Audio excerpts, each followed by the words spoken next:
dédédédédédé ìgbà nananana lọ́kàn mi yóò bá lẹ́lẹ́lẹ́lẹ́lẹ́. ní kúkúrú èdè nípa ọ̀rọ̀ ti Bọ́lá Ahmed Tinubu àti kábíyèsí Ọ̀nìrìṣà tẹ́ bá wò dáadáa àwọn èèyàn kan ní ọba Bọ́lá Ahmed Tinubu lójijì pẹ̀lú àwọn onírù àwọn Saheed Elégùṣì àwọn ọjọ́ra àtijọ́ra wọ́n lọ bá wọn lójijì pé tá a bá wò dáadáa máa rí i pé Bọ́lá Tinubu kan wo Ọ̀ọ̀ni ni wọ́n ní ṣé kó dìde mọ́ Ọ̀ọ̀ni láyà ni mo wá nínú torí ẹ̀ ló jẹ́ kémi ó mú fídíò tó kọ̀m̀plìtì bí Ọ̀ọ̀ni ṣe ń rìn bọ̀ látẹ̀yìn deputy governor ó ti sọ fáwọn èèyàn pé kí wọ́n dákẹ́ láti ṣàpọ́nlé àti àyẹ́sí fún babawo Ọ̀nìrìṣà tí wọ́n ń wọlé bọ̀ bọ́ọ̀ni ṣe ń wọlé bẹ́ẹ̀ ni Àjọbíewé ń kì wọ́n lákìrìn lélẹ̀ tó fi hàn wípé gbogbo ẹni tó wà nínú ọ́ọ̀lù lọ́wọ́ àwẹ̀ ẹ̀ lóòótọ́ Bọ́lá Tinubu nìkan ni ojú wa wà lára ẹ̀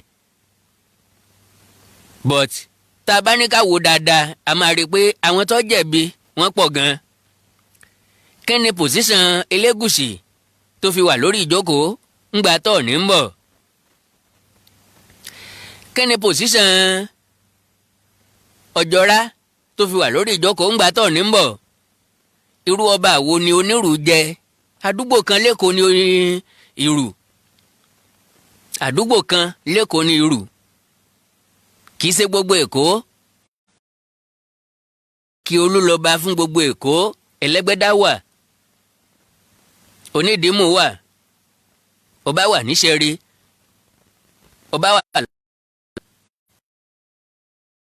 àti bẹ́ẹ̀ bẹ́ẹ̀ lọ ọba Òjòkòró wà níjàyè àti bẹ́ẹ̀ bẹ́ẹ̀ lọ kí ni pòsíṣàn wọn láti wà lórí ìjókòó nígbà tó ní wọlé so ó wà intentional Bọ́lá Ahmed Tinubu mọ̀ọ́mọ̀ snọ́ọ̀bù Ọ̀ọ̀ni ni tẹ́ bá fojú inú wò dáadáa ẹ máa rí wípé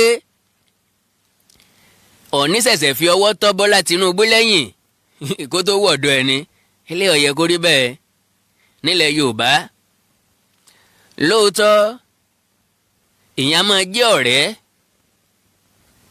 ṣùgbọ́n ẹni tá a jọ jẹ́ ọ̀rẹ́ yẹn yọ wà nípò kan tó ga ju tèèyàn lọ ó wá ní fojú ọ̀rẹ́ wò ó wá fojú wípé tó orúkọ tí ń jẹ́ gangan lè fi jọ̀rẹ́ ṣùgbọ́n ipò tó wà ó ti ga ju n ta fi lè fojú ọ̀rẹ́ mu lọ a lè gbára wa lórí nígbà tá a bá wọnú kọ̀rọ̀ yàrá ṣùgbọ́n níta gbangba a kọ́kọ́ ṣàpọ́nlé àti àyẹ́sí tó yẹ fúnra wa eléyìí ó kù díẹ̀ káàtó tẹ́ bá wò dáadáa ẹ máa rí pé gbogbo àwọn tó wà nínú ìpéjọpọ̀ yẹn kò sí ẹni tó dìde rárá kẹ́nìdí tí wọn ò fi dìde ìdí ni wípé lórí ìjókòó wọn kàn wá sọ fún ni kò sọmọ kọ́nù wọn òríjìnà ààrẹ ni wọn àlejò ni wọn so àwọn àlejò ló wà lórí ìjókòó kì í ṣèyàn gidi kì í ṣe ọmọ Yorùbá gidi àwọn àlejò tó wà lórí ìjókòó possibility ń bẹ kán mọ̀ mọ́ ẹni tí ń bọ̀ gan kán mọ̀ gbọ́rí kán mọ̀ mọ́ títóbi Ọ̀ọ̀ni ìdí pàtàkì nìyẹn tí wọn ò fi dìde o because tó bá jẹ́ pé ọmọ ọkọ Yorùbá ni ẹgbẹ́ akọrin fẹ́ kọ nínú ṣọ́ọ̀ṣì gan wọ́n ń gbé ká dìde tá a máa dìde wọn aláwọn kọ́ la dìde fún o Jésù la dìde fún o ìmáàmù àmọ́ sọ̀rọ̀ mọ́sálásí tí ó jẹ́ mọ́ kí gbogbo wa dìde àáfàá mọ́ ṣe wáàsí tí ó jẹ́ mọ́ ká dìde wọ́n nítorí oníṣẹ́ ńlá ànábì wa Muhammad sallallahu alayhi wa sallam pé ká pọ́n ànábìlé gbogbo wa sì dìde ambọ̀sìnbọ̀sì ẹni tá a pè lólórí ládéládé ẹ má jẹ́ ká sọ̀rọ̀ púpọ̀ nípa abẹ́hùn a ti sọ ohun tá a fẹ́ sọ sẹ́yìn ṣùgbọ́n àkíyèsí àwọn èèyàn wa ò ní ó mú mi padà sórí ẹ̀ díẹ̀ ìtọ́ wa gbé mi wá gangan lára tó gbé mi wá gangan ó ní ọ̀rọ̀ tí mo sọ nípa rally October 1st àwọn èèyàn misunderstand mi àbí wọ́n misquote mi dẹ̀ ni nígbà tí mo ní number 1 mo ní n ò ní jáde number 2 mo béèrè lọ́wọ́ mo ní kí ni topic rally dálé lórí ẹlẹ́ẹ̀kẹta mo ní ta ni yóò lead wa mo wá advice wọn pé kì í ṣe rally gan sàn-sàn ńlá níìdì especially àwa tá a wà ní Nàìjíríà. Àwọn tó wà ní outside the country wọ́n lè ṣe rally dáadáa. Mo ní reason tí mo fi sọ bẹ́ẹ̀ ni wípé mo ní tí wọ́n bá fẹ́ jáde kí wọ́n má wọ aṣọ tí wọ́n kọ Odùduwà Republic sí lára. Àwọn èèyàn bẹ̀rẹ̀ sí ní against mi pé kí ni no àwọn ò láìkí ẹ̀. Oríṣiríṣi àwọn èèyàn ló sọ̀rọ̀ àlùfànṣá. Èèyàn mélòó mo fẹ́ dá lóhùn. Ṣùgbọ́n nígbà tí mo study ẹ̀ dáadáa mo rí i pé èmi náà ti wà nípò àkìtàn tó yẹ pé gbogbo ẹ̀gbin oríṣiríṣi ẹ̀gbin ni wọ́n máa wá dà. Gbogbo nǹkan kọ́ ni mo lè fi bínú táwọn èèyàn bá sọ̀rọ̀. Ìmí tó bá sú mi n ò ní fèsì mọ́. Ṣùgbọ́n mo jẹ́ ẹnìkan tó jẹ́ wípé ọlọ́kàn ó sì ti wà prepared kó tó di pé mo bẹ̀rẹ̀ gbogbo nǹkan tí mò ń ṣe. Now wọ́n ní mò ń bu omi tútù sáwọn lọ́kàn, kò rí bẹ́ẹ̀. N ò bu omi tútù sí ń lọ́kàn. Ohun tí mo ṣe àpẹẹrẹ tí wọ́n ń pè ní aṣíwájú ni. Aṣíwájú ò kí ń ro nípa ti ẹnìkan, yóò rò nípa èrò ẹ̀yìn. Ìdí rèé o, ìdí ni wípé tí wọ́n bá mú kankan nù yín, mi ò láǹfààní láti wá sí police station láti wá sonídùúró tàbí bẹ́ẹ̀lì yín, mi ò láǹfààní láti tẹ̀lé ń dé kóòtù. Èmi àtẹ̀yìn mọ nǹkan tó sọ Ọmọyẹlé Sowore alárìnkiri àti ẹni tí ò ní agbára láti ṣe many things mọ́. Ìwọ sọ̀rọ̀ ń pa ẹ̀ mọ́, èmi náà sọ̀rọ̀ ń pa ẹ̀ mọ́. Ọmọyẹlé Sowore lọ́mọ nǹkan tó ń là kọjá. Ìwọ free, èmi ò free. Ìwọ lè jáde bó ṣe wù ọ́, èmi ò tó bẹ́ẹ̀. Ọmọyẹlé Sowore ò tó bẹ́ẹ̀. Òfin tí ilé ẹjọ́ fún ni pé kò gbọ́dọ̀ àdírẹ́sì àwọn èèyàn púpọ̀, kò gbọ́dọ̀ jáde kúrò ní Àbújá títí tí wọ́n fi parí ìgbẹ́jọ́ ẹ̀. Bó ṣe rọrùn fún wọn láti dọ́dọ̀ ìyàwó àtàwọn ọmọ ẹ̀, ṣé bẹ́ẹ̀ ló ṣe rọrùn fún Ọmọyẹlé Sowore? Ẹnìkankan ò rí mọ́ láti gbà yẹn, ẹnìkankan sọ̀rọ̀ ń pa ẹ̀ mọ́ láti gbà yẹn, àfi Sahara Reporters. Nígbà tí irú eléyìí bá wá ṣẹlẹ̀ sí Ọmọyẹlé Sowore tó nífọ̀n tó lè kánná tọ́mọ èèyàn tó gbajúmọ̀, how much more ẹni tí ọmọ nǹkan kan, ẹni tí ọmọ èèyàn kankan, kò sẹ́ni tó fẹ́ jáde. Ìdí nìyẹn tí mo fi sọ wípé káwọn èèyàn ó gbìyànjú ní Nàìjíríà, Yorùbá, kí wọ́n má gbìyànjú láti jáde fún rálì. Oríṣiríṣi nǹkan ló máa ṣẹlẹ̀. Ìlú èbó ló ti lè wáyé. Protest ń wá káàkiri. Nílùú òyìnbó wọn ò rí gẹ́gẹ́ bí bàríà tí wọ́n ní pé ẹ má fi dá wàhálà lẹ̀, ẹ rìn lọ síbi tó bá wù yín. Bó bá wù yín láti rìn láti bí lọ sábújá, wàhálà ti yín. Ṣùgbọ́n ní Nàìjíríà tá a wà yìí, ní zoo tá a wà yìí, pẹ̀lú irúfẹ́ àwọn tí ń ṣèjọba lé wa lórí, ẹni afẹ́ lọ fi popara dó sí ẹ̀gbẹ́. Ẹ má jẹ́ kí wọ́n tí wọ́n fi wá dojú ìbọn kọ wá. Gbogbo ọmọ tí kinní kan bá kó lọ sójú ogun ní kó padà.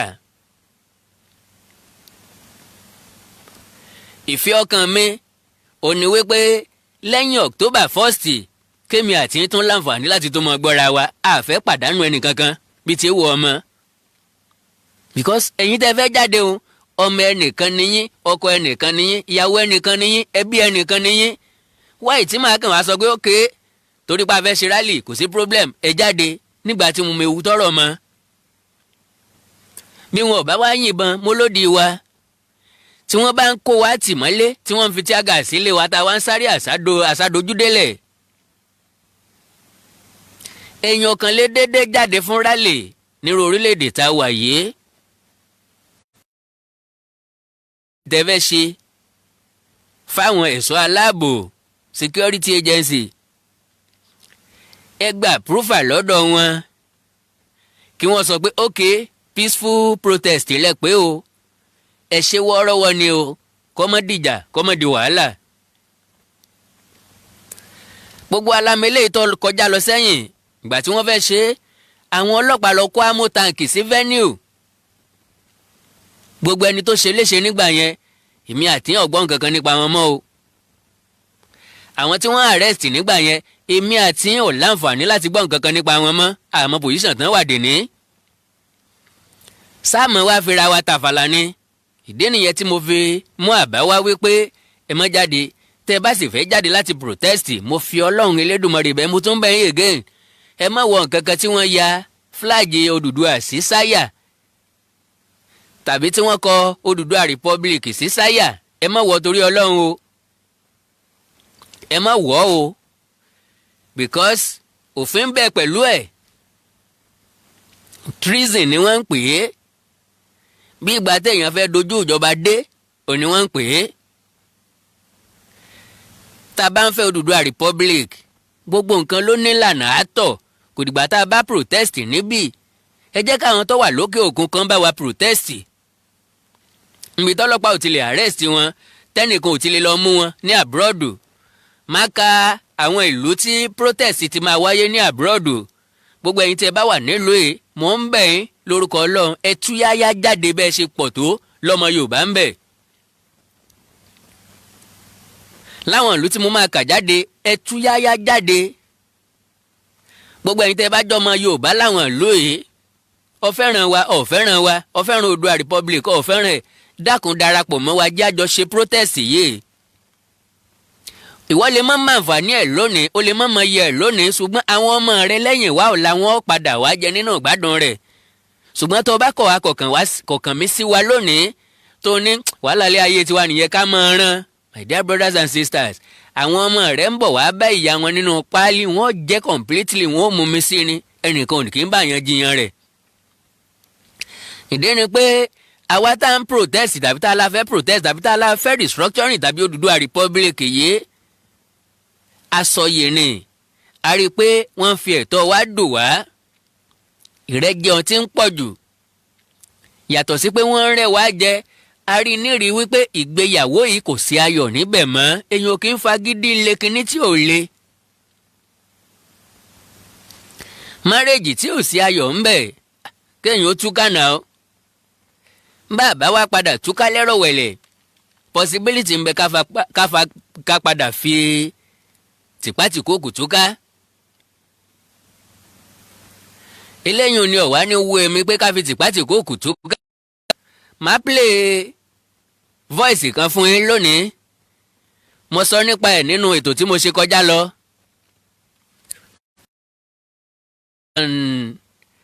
àwọn ẹ má jẹ́ àpè wọ́n lópònú lásán ẹ jẹ́ àpè wọ́n ní ẹrú ṣé mọ̀ pé ẹrú kì í lómìnira ẹrú kì í lè dánúrò tó bá sì lè dánúrò kì í ṣe é sọ jáde torí ìrònú ẹrú ò wúlò ẹrú ni wọ́n àwọn ẹrú ni wọ́n máa ń rà ni wọ́n fowó rà wọ́n anything ni wọ́n wá lè tí wọ́n ṣe kí níyẹn ráìtì okọ̀ ráìtì wọn lè tún èrò ara wọn pa ẹgbẹ́ tó gbéra wọn ní YYF Young Yorùbá for Freedom Adéyínká Grandson ń ló ṣe agbátẹrù ẹ̀ àwọn ló ṣe fídíò yẹn pé kí wọ́n má jáde protest l'October ẹ dákun ẹ bá mi farabalẹ̀ gbọ́ o.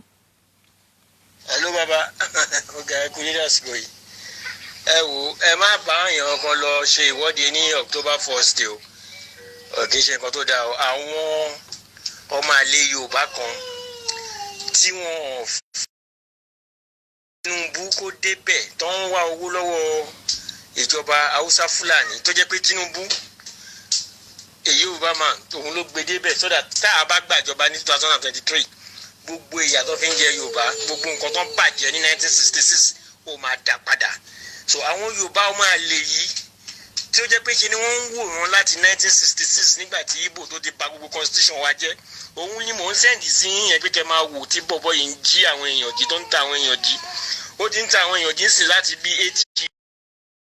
2012 ló bẹ̀rẹ̀ so wọ́n ti wá rí ìyẹn fẹ́ bọ́ sí ọwọ́ Yorùbá ọmọ àtàtà tí ì ṣe fake tí ì ṣe apá kan Yorùbá apá kan Ìgbò àbí Fúlàní bíi àwọn pásítọ̀ Túndé Bákàrè àbí Ọbásanjọ́ so àwọn Haúsá Fúlàní wá ń gbé owó fún àwọn Yorùbá yìí tó ń pera wọn ní Unicom Oòduà Parapọ̀ kìnìkan sódà láti lè tan àwọn ọ̀pọ̀lọpọ̀ ẹgbẹ̀lẹ́gbẹ̀ millions of Yorùbá jẹ tí ò really mọ politics nǹkan tó ń play ní Nàìjíríà. Ìdí nìyẹn tó ṣe sọ pé àwọn fẹ́ ṣe ìwọ́de. Bàbá ẹ̀yin náà ẹ wò láti àǹgò yìí. Ìjọba tó wà ń bẹ̀ yìí ta ló gbé wọn síbẹ̀? Ṣebí Tinubu ni. This is the first time tí Yorùbá máa bá Haúsá Fúlàní ṣe sọ pé kó kíkájọ dìbò papọ̀ ká yan ẹnìkan ti ṣe tiẹ̀ tán káwa náà ṣe tiwa. So nítorí pé wọ́n mọ̀ pé Yorùbá pé wọ́n mọ̀ pé Tinubu máa dá agbára Yorùbá padà táwọn bàjẹ́ ní. níbi tí ọ̀rẹ́ wa yìí dé ó ní Tinubu ló gbé Buhari wọlé ṣé lóòótọ́ ni ṣẹ́yìn náà gbà bẹ́ẹ̀ ṣíálè a lè sọ bẹ́ẹ̀ ṣùgbọ́n tá a bá fẹ́ sọ̀sán Tinubu kọ́ ló dìbò gbé Buhari wọlé majority wa mi ò sí ń bẹ̀ o èmi ò dìbò fún o irọ́ ọ̀dà o ńlọ fọkàn sí wípé Buhari ń bọ̀ wá tó Nàìjíríà ṣe wọ́n ti promise yín o wọ́n máa dá kerosene padà sí 50 naira wọ́n máa dá petrol padà sí kinní kan naira nísìnyí 151 naira kọ́ ni petrol ló dà tí ẹ̀ mọ iye tán ń ta kerosene mọ́ torí ó dàbí pé àlò kerosene dàbí aláràbí tàtijọ́ mọ́ ṣùgbọ́n kerosene máa wọ́n ju petrol lọ. now ó ń pe àwa tá a fẹ́ protest tá a fẹ́ jáde l'October 1st lọ́ máa lè torí pé ó sọ pé ká má protest tàbí ká má jáde kọ́ ni ó fi ṣe mistake o bọ̀ torí pé gbogbo àlùwàlá olóńgbò wọn ọgbà àti kẹrànjẹ gbogbo ẹ̀ lórí Tinubu lọ́dálé kí Tinubu ó lè jà rẹ tí Tinubu bá jà rẹ ọmọ Yorùbá ni ẹ má ṣì mí gbọ́ o kò sí nǹkan tó báàdì nínú kí Tinubu jà rẹ ṣùgbọ́n ṣé ààrẹ Tinubu là tiwa kí ni mo fi bẹ̀rẹ̀ bẹ́ẹ̀ ṣé torí wa ni Bọ́lá Tinubu ṣe ń lọ síbẹ̀ àbí torí ààrẹ àbí torí ambition ẹ̀ ṣé tí Tinubu bá débẹ̀ ìṣèjọba tiẹ̀ ó yàtọ̀ sí eléyìí tí wọ́n ti ń bá bọ̀ ṣèjọba ní central ó yẹ ká béèrè àwọn ìbéèrè yẹn lọ́wọ́ ara wa now tí Tinubu bá fẹ́ jà rẹ lórí Yorùbá lórí kí làwọn nǹkan tí Tinubu ti ṣe lórúkọ Yorùbá because kání Bọ́lá Tinubu ló wà níbẹ̀ lásìkò Ọbáfẹ́mi Awólọ́wọ̀ Cocoa House ò ní jẹ́ Cocoa House ìsídàkọ́ jẹ́ Bọ́lá Ahmed Tinubu House ṣe rántí dáadáa tẹ bá wẹ́ máa rí i pé owó epo kọ́ ni Ọbáfẹ́mi Awólọ́wọ̀ fi kọ́ Cocoa House owó epo kọ́ náà fi kọ́ National Theatre owó epo kọ́ ni wọ́n fi kọ́ National Stadium ṣe gbà bẹ́ẹ̀ owó kòkó ni nígbà yẹn àwọn àgbẹ̀ ò tí ì sákò lóko now ó ní ká ẹjẹ mọ pílẹ̀ ẹ̀ lọ kí n tó. 1966 tó yẹ pé gbogbo tásìsì wa gbogbo nǹkan wa tó yọrọ ajé tá àjọ wọ́n ti gbẹ́sẹ̀ lé wọ́n ti sísì gbogbo ẹ̀ ẹ jẹ́ máa kà wọ́n fún yín stock exchange wa tó wà ní Lagos Island níbi area Broad Street yẹn ní Broad Road wọ́n gbẹ́sẹ̀ lé wọ́n ń pè ní Nigerian Stock Exchange airport wa lẹ́kọ̀ọ́ wọ́n ń pè ní wọ́n tún fún lórúkọ Fúlàní ọmọ Ìgbò ló ṣe yẹn o ìyẹn Ọbásanjọ́ tẹ̀ ò gbé Yorùbá o ó fún ní Murtala Muhammad Awólọ́wọ̀ ló develop ẹ̀ Apapa Wharf táwọn òyìnbó ṣe pẹ̀lú Yorùbá owó táàsì Yorùbá ìgbà yẹn kò tí ì sí Nàìjíríà wọ́n ti ṣe Apapa Wharf láti 1912 to 1913 káwólọ́wọ̀ ṣe tó wá extend díẹ̀ ó ti yé yín wọ́n gbẹ́sẹ̀ lé ọkọ̀ sọ́ndà Nàìjíríà Radio Lagos Radio Nigeria tó wọ́n pè ní Nàìjíríà gbogbo èmi ní WNT Western Nigerian Broadcasting Corporation. ẹ má jẹ́ kí fídíò yìí nìkan kọ́ gbà yé wa púpọ̀ mo mọ̀ pé ẹ ti rí pé mo ti yọ nǹkan tí mo fẹ́ yọ tó bá jẹ́ pé lóòótọ́ lẹ́ni nífẹ̀ẹ́ sí gbogbo nǹkan tí ń kà kalẹ̀ yìí wọ́n gbélé lọ́wọ́ Yorùbá wọ́n gbà tọ̀hún lọ́wọ́ Yorùbá then kò dìgbà tá a bá ní president Yorùbá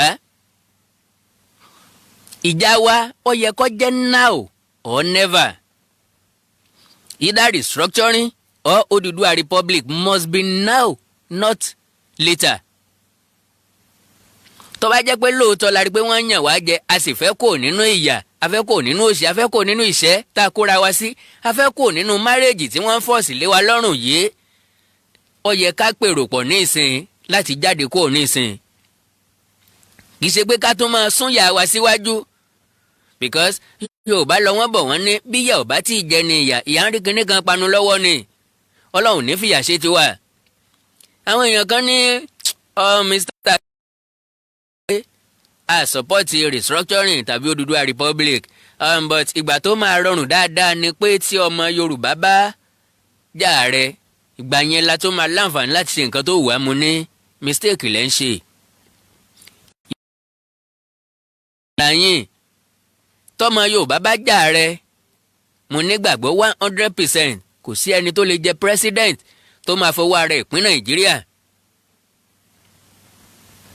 ntọ́ ṣẹlẹ̀ lọ́wọ́ nísìn ni yóò padà ṣẹlẹ̀ tí kí ni ṣẹlẹ̀ lọ́wọ́ ambition ni ajagunfẹ̀yìntì Muhammadu Buhari lé wá ó dẹ̀ ti achieve ambition ẹ̀. my dear ẹ̀yin dádì àti mọ́mì mi ǹjẹ́ mọ nǹkan tó ń lọ ní Aso Rock lọ́wọ́ báyìí. màmá sọ fáwọn èèyàn mi pé mo láìkì Buhari wọ́n ní kí ló dé tí mo fi láìkì Buhari mo ní because Buhari mọ̀ wọn rẹ̀. Could you believe pé Buhari ò kó nǹkan kan lé ọkàn lónìí láàrin èmi àti yín tẹjọ́ mọ̀ ìyá mi ni mo sọ fáàtì fún yìí Buhari ò kó nǹkan kan lọ́kàn ọ̀rọ̀ ọ̀nà ni o ọ̀rọ̀ títì kan ọ̀dá ni o ọ̀rọ̀ anything kò sí nǹkan kan tọkàn Buhari. ǹjẹ́ ọmọ tí màá nìyẹn máa ń ṣe lójoojúmọ́ Buhari n tó máa ń ṣe ni pé 1 kó jẹun 2 kó lóògùn 3 kó dẹ̀ tún padà lọ sùn. wàláì bí ó dẹ̀ ṣe padà. kò rí nǹkan kan rò nípa Nàìjíríà agbódò ni arúgbó ni àforígúnlẹ̀ ni ataka tọkàn Buhari so I love him because kò kó wàhálà wa sọ́kàn. bàbá yìí ti pé ó ti pé 86 àbó ti lé ní 86 gan àbí 76 jàre ìgbà tí ó bá fi parí gọ́ọ̀mẹ̀ntì ẹ̀ ó máa pé 80 kí lẹ fẹ́ kọ́ ọmọ 76 ó tún fọkàn rò jù pé kó jẹun ẹ̀yin lẹ́gọ̀ tẹ́ ẹ dìbò fún bàbá 70 tẹ́ lónìí ọ̀wá bá yín tún ayé ṣe tẹ́ lónìí ọ̀wá fọ̀lú mọ́ insecurity gẹ́gẹ́ bí ajagun fẹ̀yìntì láàrin oṣù kan wọ́n máa pa ogun Boko Haram tán Boko Haram mọ̀ sí wà ń bẹ́ o every day ni wọ́n ń pààyàn ní Kaduna ǹjẹ́ ọgbọ́n nǹkan tí ọ̀gbẹ́ni Gana sọ máàlù tó ní wọ́n fò ní 350 million naira kóun ó fi lọ Taraba lúlú kóun ó fi dá ìjàngbọ̀n sílẹ̀ ní Taraba káwọn kàn déédéé máa pààyàn bíi ti Kaduna yẹn. àwa ń sọ fún ọ wípé gọ́fìmẹ̀ntì mọ̀ nípa ìpànìyàn tí ń lọ ní Nàìjíríà ìrẹsórí lẹ́ńkán àwọn oníláíláí báwo lèèyàn ṣe máa wà níjọba tí ó tún máa dàjọba rẹ̀ rú. ọgọ́ ni òsínbí òní wọ́n ti pín ọwọ́ ọmọ tí ń ṣẹlẹ̀ ní. mò ń bọ̀ wá play fídíò yẹn náà fún ọ tó fi ìrísọkọ́ agbára kan control Nàìjíríà. now ajagunfẹ̀yìntì Muhammadu Buhari kò rí tiwa rò tí ẹ̀ ní ṣe àwọn èèyàn tó wá wà ní Aso Rock ni wọ́n ń ṣe tìfẹ́nú wọn. Nàìjíríà mo láǹfààní láti sọ fún ọ pé wọ́n ti fi Nàìjíríà yáwó ọ̀rọ̀ pọ̀ tá a máa sọ lónìí kọ́ mi ò ní yà kọjá ibi tí mo ní mo fẹ́ yà ti fẹ́ máa lọ mọ́ àwọn bòmíì tí ó yẹ kí n tí yà sí. now tá a bá wá sọ wípé dìgbà tí Bọ́lá Tinubu bá jà rẹ ká tó láǹfààní àti restructure tàbí gbàrí Odùduwà Republic à ń tanra wá ní o it should be now or never. ó wà nílẹ̀ fún wa president 2023 tá a lè àchífù ní ká máa lé ní àbí ìdẹ̀rùn àti ìfọ̀kànbalẹ̀ fún ìran tí ń bọ̀ lẹ́yìn wa either restructuring or self-autonomous or Odùduwà Republic kágbé tán yán. self-autonomous ò ní wípé self autonomous wa ó pín sí méjì either within Nigeria or outside Nigeria. That is àjọ máa wà ní Nàìjíríà ṣùgbọ́n Yorùbá ni yóò máa ṣàkóso ilẹ̀ rẹ̀. Gbogbo tí ń bẹ ńlẹ̀ Yorùbá pátápátá ọmọ Yorùbá nìkan ni ó máa control ẹ̀. Restructuring oríṣiríṣi nǹkan ni wọ́n lè restructure Nàìjíríà sí. Wọ́n lè padà sí regional government bá a ti ń ṣe tẹ́lẹ̀. Wọ́n lè tún òfin ṣe lọ́nà tí àparò kan òfin ní ga jù mẹ́ẹ̀ lọ. Ṣùgbọ́n tó bá jẹ́ pé lóòótọ́ la fẹ́ ó yẹ ká bẹ̀rẹ̀ ìrìn àjò rẹ̀ báyìí bá a ṣe bẹ̀rẹ̀ rẹ̀ yìí. Nígbà tí mo ṣètò tó kọjá lọ tí mo ní àti rẹ́dì Yorùbá ò tí rẹ́dì àwọn èèyàn rò wípé mi ò ní interest nínú ẹ̀ mọ́ irọ́ o. Ohun tí mo fẹ́ yọ mo ti yọ o. Ohun tí mo sọ ni wípé Yorùbá ò tí rẹ́dì tí mo sọ ni pé síríọ̀sì àmójìkan ẹ̀. Láàrin àkókò yẹn sí ìsìn ọ̀pọ̀lọpọ̀ èèyàn ló ti fakọyọ. Wọ́n jẹ́ kó yé mi wípé aláàṣẹ tán sẹ́ẹ̀. Lélẹ́yìí tó fún èmi gan ní ìṣírí àti ìwúrí. Ẹ̀dá ò sọ̀rọ̀ púpọ̀ nípa Nàìjíríà mọ́ yes because mo rí pé Nàìjíríà ò lè work kò work tẹ́lẹ̀ kò sì lè work láéláé. Kó pè mí lórí ìlà ń bí ẹjẹ́ ń wò ó bọ́yá ká gbé wọn sáfẹ́fẹ́ tẹ́tẹ́ bá. Kágbọ́n nǹkan tí wọ́n fẹ́ bá mi sọ ń bí. Tẹ́yìn náà bá ní bóyá ẹ lákìyèsí ẹ lè pè mí sórí WhatsApp nọ́mbà mi WhatsApp nìkan náà ni +1 937 969 0257 kájọ fọ̀rọ̀ jẹ̀wọ́. So ó yẹ kó jẹ́ nísìn tàbí ká má sọ̀rọ̀ nípa ẹ̀ mọ́. Tó bá jẹ́ pé mi ni Bọ́lá Ahmed Tinubu ni kí ló dé tí Tinubu ò lè sọ́pọ́ọ̀tì wa f'Odùduwà Republic kó wá wá láti jẹ pírẹsidẹ́ǹtì Yorùbá. Èmi wà nínú ẹni tí ó sọ́pọ́ọ̀tì Tinubu. Tó bá lè run agbára ẹ̀ lórí Odùduwà Republic kó jẹ́ ká mọ́kàn kúrò nípa Nàìjíríà honestly fúnra lára mi wọ́n campaign fún Tinubu.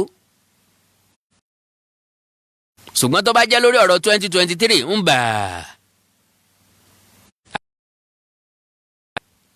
Ntí mo ní interest nínú ẹ̀ báyìí ni kí wọ́n pè wá lọ́la pé ókè o ẹ jẹ́ a jókòó round table a fẹ́ restructure Nàìjíríà. Tàbí kí wọ́n pé ókè wàhálà ìtì ẹ̀ ti pọ̀ jù gan akọ ìtì ẹ̀ ti pọ̀ jù gan ẹ jẹ́ ká jẹ́ kí Biafra ọmọ lọ ẹ jẹ́ kí Odùduwà Republic náà káwọn náà mọ́ lọ. Because ní 1956 or 57 tí Ọbáfẹ́mi Awólọ́wọ̀ sọ wípé kí Nàìjíríà kó gbòmìnira ṣé làwọn Fúlàní àtàwùsá wọn bínú dìde ni wọn làwọn ò tí ì rẹ́dì. Àwọn ni wọ́n wá ń jàǹdùn lómìnira òun nísìn àwa tá a béèrè fómìnira àrígbádùn kankan jẹ́ o. Owó tán fi fìnáǹsì Kánò fìnáǹsì Kaduna ìsàlẹ̀ ń bí ni wọ́n ti wá ń kó Èkó yìí ni wọ́n ti wá ń kó.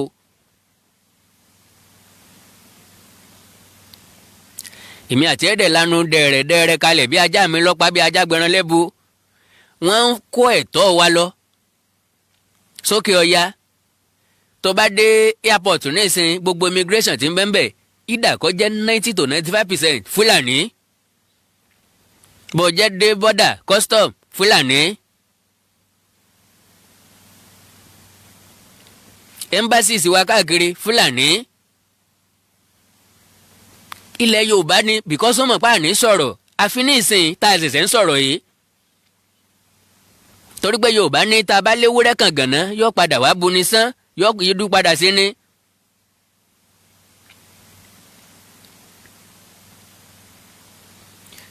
So a ti bẹ̀rẹ̀ náà nìyẹn. Kì í ṣe pé bóyá Àkàndá yọwọ́ nípa Odùduwà Republic rárá o mi ò yọwọ́ o ohun tí mo sọ ni pé àti ìsírí ọ̀gá ìbá ṣe bó ṣe yẹ ká mójìkan ẹ̀. Now mo ti rí i pé amójìkan ẹ̀ ẹ̀bẹ̀ tí mo wá ń bẹ gbogbo èèyàn ni wípé tó bá ti d'October 1st kọ́ńtírì tẹ́ ẹ bá wà ẹ jáde pẹ̀lú bánà lọ́wọ́ ẹ jẹ́ kí gbogbo àgbáyé ọmọ wípé a fẹ́ kó lára Nàìjíríà a sì fẹ́ fàjàngbọ̀n nínú àwọn bánà wa kí ni kó wà ń bẹ̀ Odùduwà Republic now restructure Nàìjíríà àti oríṣiríṣi nǹkan ọ̀rọ̀ tútù n ta fẹ́ ni kí àgbáyé ó rí wípé à ní interest nínú Nàìjíríà mọ́ because gẹ́gẹ́ bí mo ṣe sọ ìgbéyàwó tí ó bá ti sáyọ̀ ń bẹ̀ téèyàn bá jáde ń bẹ̀ kò léèwọ̀ nígbà tí mo ti wá ń gbọ́ fìrìfìrì wọ́n ní Bọ́lá Ahmed Tinubu ó ń gbèrò pé kí wọ́n gbé olóyè Sunday Igboho ẹ má gbìyànjú ẹ o mọ̀nàmọ́ná ló lóògùn lè gbé èyí tó bá gbé para mọ́lẹ̀ yọ̀ọ̀kan jàngbọ̀n níjọ́ abápa wèrè látó mọ̀ pọ́lẹ́ bí o. ohun tẹ́mi sọ leléyìí bá a ṣe ń pariwo Odùduwà Republic yìí ọmọ Yorùbá tí ó bá ti tẹ̀lé wa tí Yorùbá ó bá ti sọ̀pọ́ọ̀tì wa ló fi jẹ́ wípé dádì àti mọ́mì my dear brothers and sisters ẹ má gbọ́ lásán ẹ má share rẹ̀ kó lè délé kó lè dóko kó lè tẹ gbogbo ọmọ Yorùbá lọ́wọ́. ẹ̀yin nìkan kọ́ lèmi ń jà fún o ẹ̀yin nìkan kọ́ ni Chief Sunday Igboho ń jà fún torí bàbá dámì ebi ọ̀pá aláì gbogbo tí ọ̀nà ilé ayé ẹ̀ ò ní lọ́wọ́ ebi ò lè pa tó bá sì jẹ́ tèmi Àkàndá náà ni gàrí tí ń mú ń bẹ̀ kò bá jẹ́ pé ní ń mú láàárọ̀ lọ́sàn-án àti lálẹ́ Ọlọ́run ó pèsè gàrí ṣùgbọ́n lọ́la ń kọ́ táwa bá yẹ̀ẹ́lẹ̀ ta láàní ṣe lónìí ǹjẹ́ àwọn ọmọ wa bọ̀ lẹ́yìn ọ̀la ṣé wọ́n ò lókun àtagbára láti ṣe because àwọn ọmọ tàn àwa la mọ̀ tàn ní Yorùbá fi ní òròmọdé ọmọ àwòdì ìyá ẹ̀ lọ́màṣá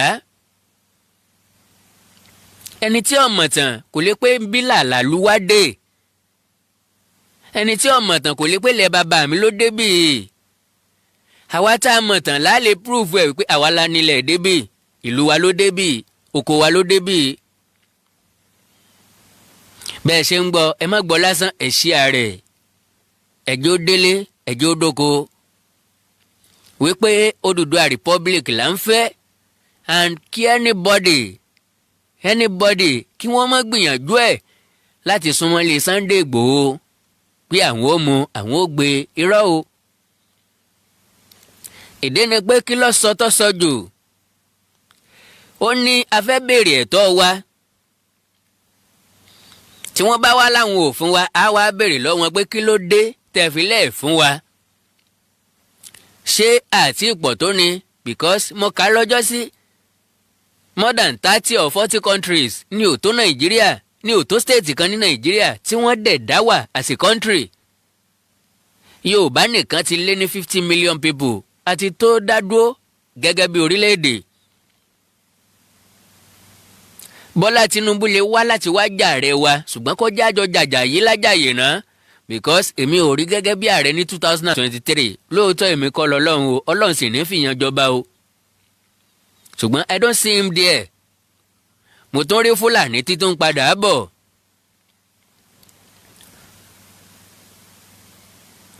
òní yẹ ọ̀la yẹ ọjọ́ tá a jẹ́ èèyàn ń súnmọ́ wa lóòótọ́ ọjọ́ tá a kò láyé náà ń súnmọ́ gbogbo wa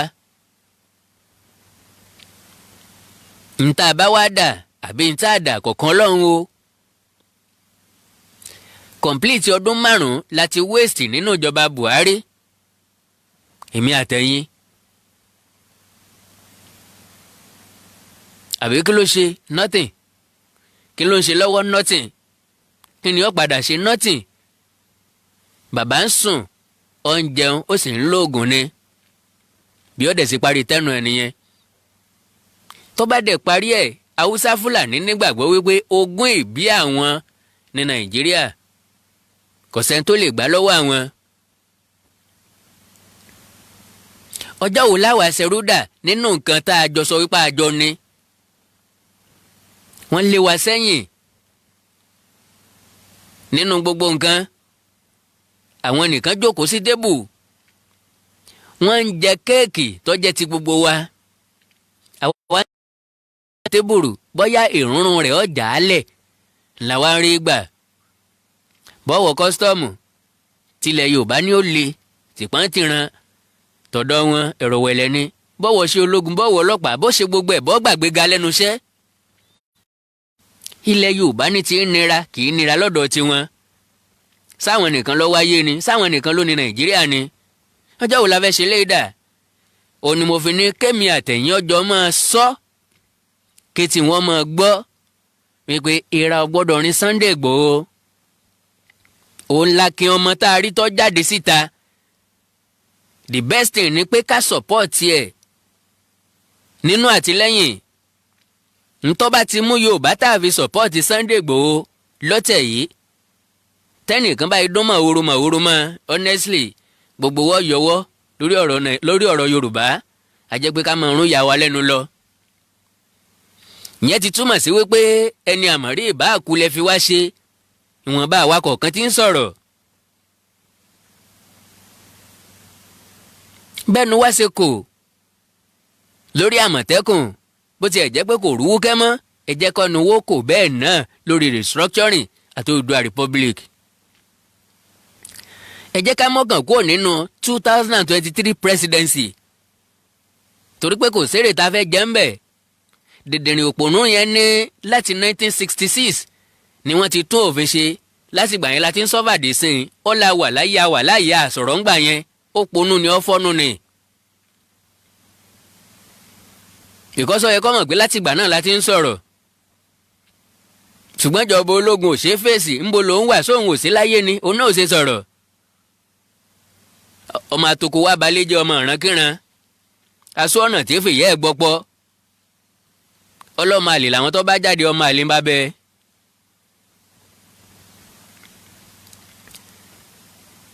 mo ní ìyá kótó di pé màá sọ̀rọ̀ nípa arákùnrin tí wọ́n ní kó lọ da Taraba rú ẹ jẹ́ kí n tí òye fún yín bíṣọ̀bù kan ló sọ̀rọ̀ tó mú ọpọlọ dání àwọn bíṣọ̀bù tí wà ń lẹ Yorùbá ò rí nǹkan kan sọ báyìí o because wọn ò fẹ́ràn wa owó ìdámẹ́wàá àti ọrẹ nìkan ńlá lákọrí wọn dì mọ́ láyé wọn kángun jẹ́ẹ̀tì nìkan ni wọ́n mọ̀ kí wọ́n bọ Buhari lọ́wọ́ nìkan náà ni wọ́n lè ṣe àti bàbá Kúmúyì àtàdébóyè àtòyédépò tí wọ́n bá rí Buhari kò sí nínú wọn tó lè bá sòótọ́ ọ̀rọ̀ ẹ̀rín ni bí dìndìnrín àgbà ẹ̀rín ni wẹ̀sìwẹ̀sì because n táwa ń rí àwọn ò rí wọ́n sì mọ̀ pa ń rí o wọ́n mọ̀ pé yà ń jẹ wá o wọ́n mọ̀ pa ń sọ́fà o ṣùgbọ́n láéláé àwọn ò lè ẹ́fà sọ fún Buhari wípé àwọn èèyàn wa mọ̀ ń sọ́fà ẹ̀rín náà ni my president ẹ kú ètò ìlú ẹ kú àtúnṣe kí ni tó ń ṣe kí ni ń tò. ọ̀jọ̀gbọ́n tó sọ̀rọ̀ yìí bíṣọ̀bù tó sọ̀rọ̀ yìí ẹ gbọ́ nǹkan tó sọ jàre. The summary of it.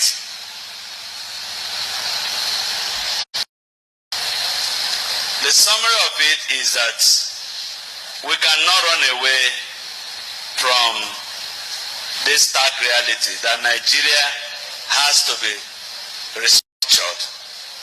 Whether it is the restructuring that gives more powers to states or a return to the regional arrangement of the past, or the restructuring that allows parts of the country that want to go and stand as independent nation, whatever that restructuring means, we must not run away from it. And our position as bishop, and I must say now, I'm carrying you along as a diocese, is that if we continue to pretend that all is well, keep bleeding profusely, and very soon there might be nothing called Nigeria. Instead of our killing ourselves under the pretext of remaining one indivisible nation, some people say Nigeria's unity is non-negotiable. I want to say it is negotiable. It is negotiable.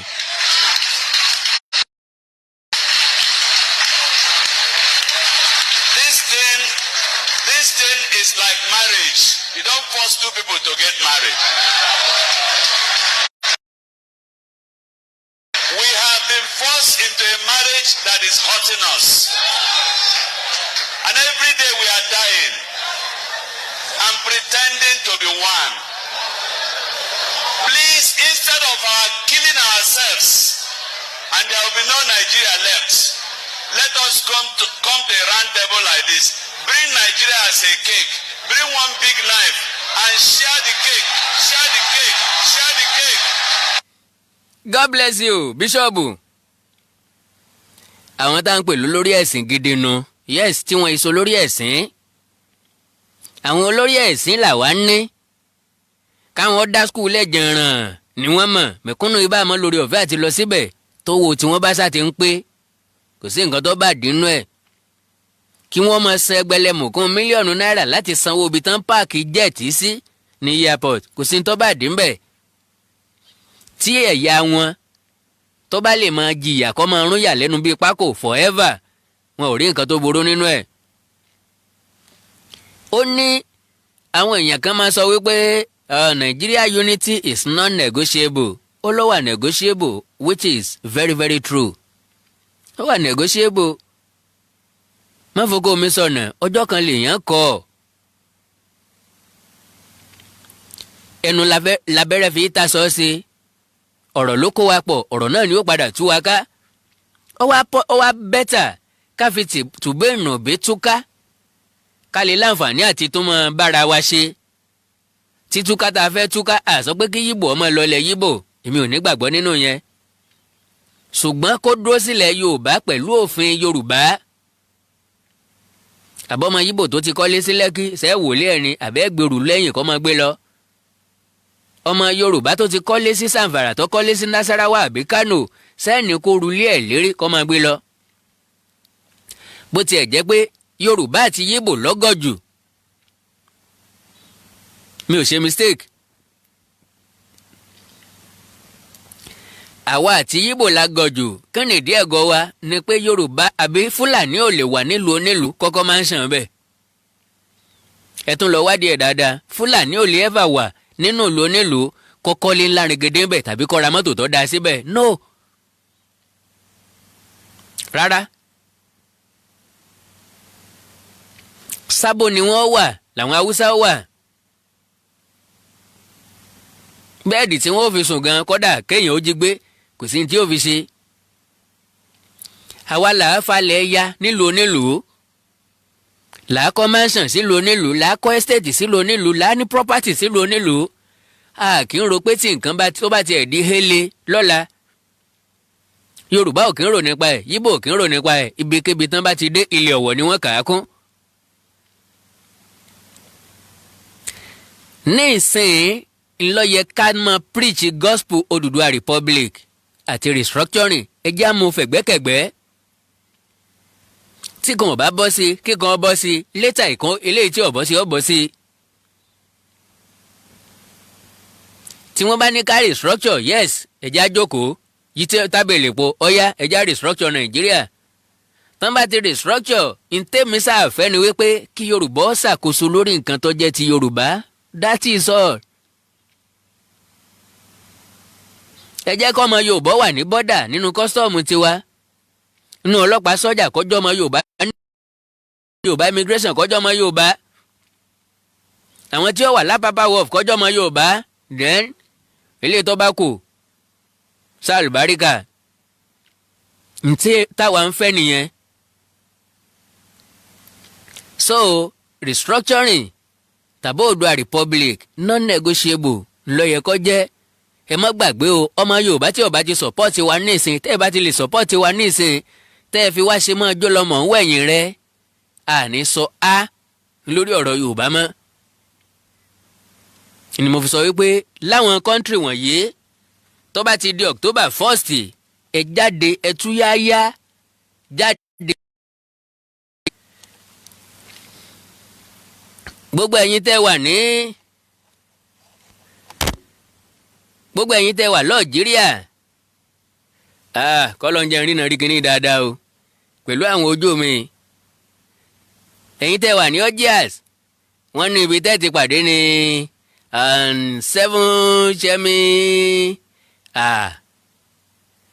dòdò àwọn tó wà ní Algeria àwọn ó ti mọ nǹkan tí mò ń sọ nípa ẹ̀.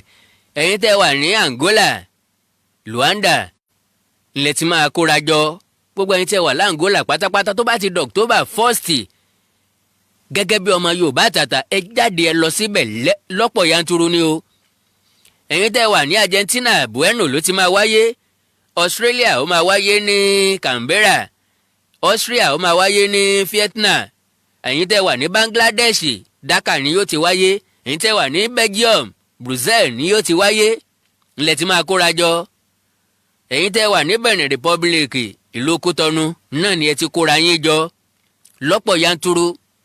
ẹ gbìyànjú kẹ́ ẹ ní bánà lọ́wọ́ ẹ jẹ́ kí gbogbo àgbáyé ọmọ wípé a fẹ́ jáde kó nínú ìgbéyàwó ìnira tí wọ́n ń pè ní Nàìjíríà yìí. ẹ̀yin tẹ́ wà ní Botswana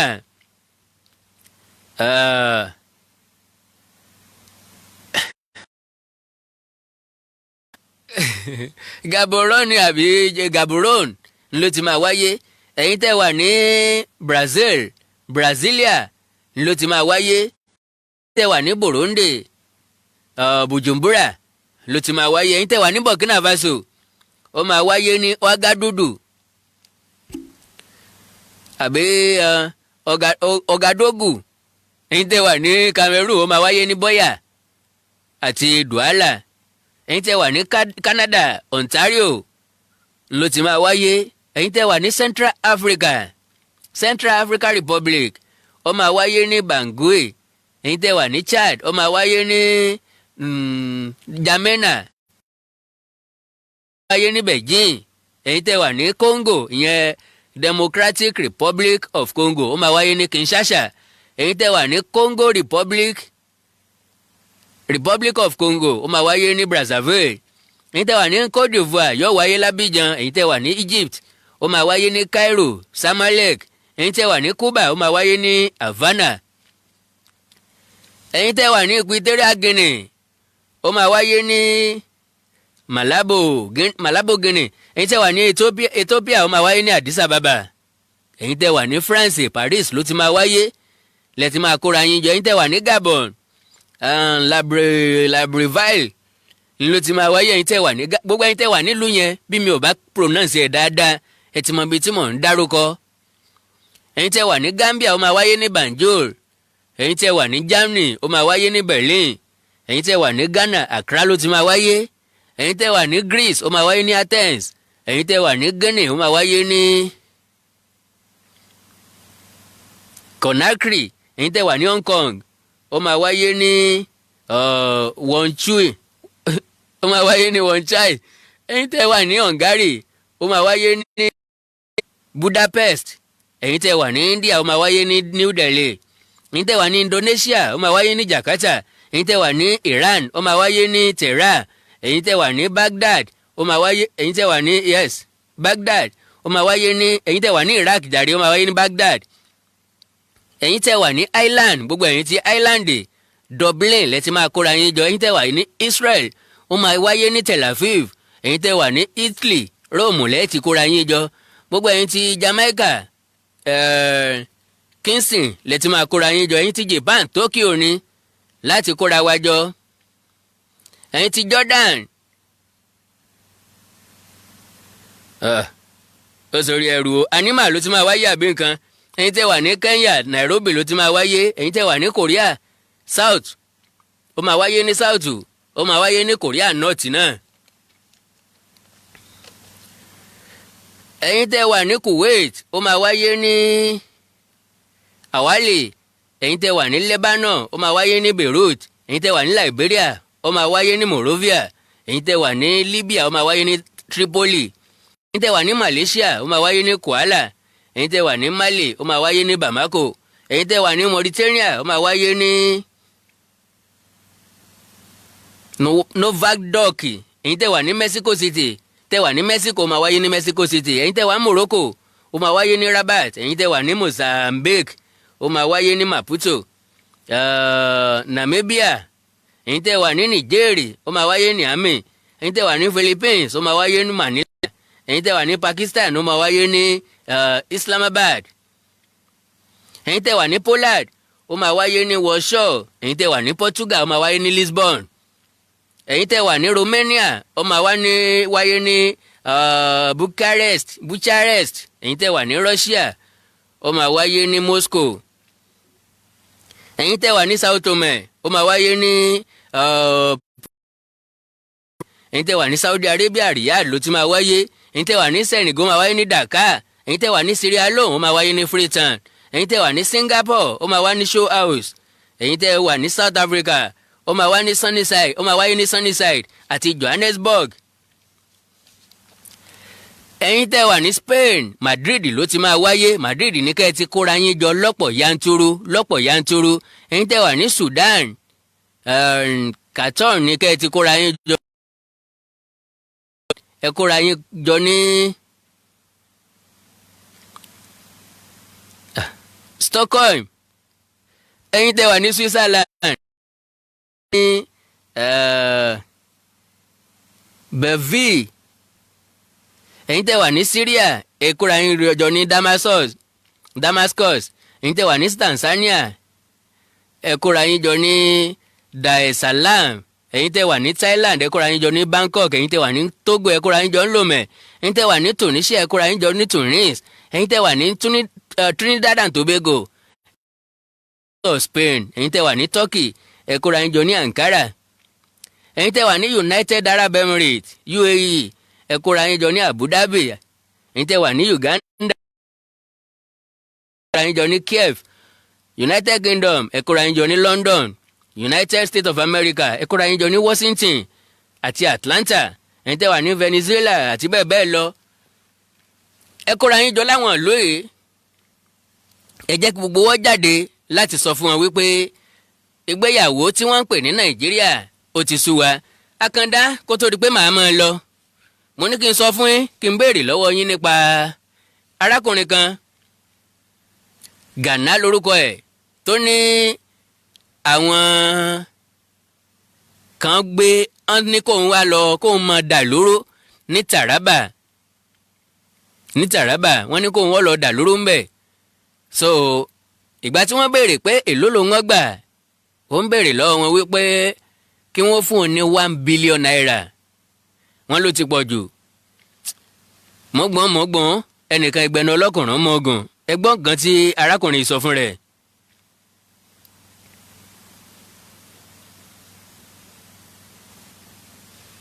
Nigeria about 3 states that they want to. They have about 4 states that they want to collect they want to capture. They want to capture, being Plateau, Taraba, Benue, and Nasarawa. But those Malam that I was doing something with them, they say they brought people that can choose to sponsor this state or this state or this state. So the one that call me choose to sponsor at Taraba, we should capture Taraba state. Then when I go to finalize the connection that they will give me before the fight we start, I tell them that they should give me 1 billion. Those people say that the money is too much. They started to bargain the money with me. They give me 50, and I say 50 million is too small.